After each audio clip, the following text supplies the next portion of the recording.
साम्राज्य, सामान्यांचा असामान्य आवाज। अज्ञात कारणावरून पतीने पत्नीचे गळा चिरून खून करून स्वतः गळफास घेऊन केली आत्महत्या। दक्षिण सोलापूर तालुक्यातील मंद्रुप येथे बुधवारी एक धक्कादायक घटना घडली।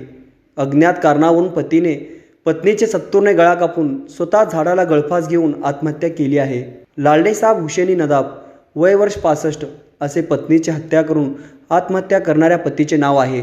नगमा लालडेसाब नदाब वय वर्ष 63 असे खून झालेल्या पत्नीचे नाव आहे। सदर घटनेची माहिती मिळताच मंद्रुप पोलीस ठाण्याचे सहाय्यक पोलीस निरीक्षक रवींद्र मांजरे, पोलीस उपनिरीक्षक शहाजी कांबळे, माजिद शेख यांच्यासह पोलीस कर्मचारी यांनी घटनास्थळी दाखल होऊन सदर मृतदेह शवविच्छेदनासाठी शासकीय रुग्णालयात पाठविले आहे।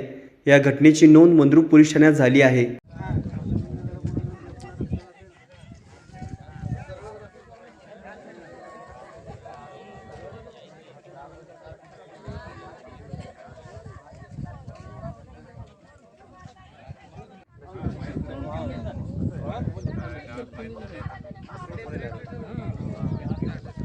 ಹೋಗಿಲ್ ಬರ್ರಿ ಇತ್ತ ಹೊಲ ಹೇಳ್ರಿ ಯಾರ್ಯಾರು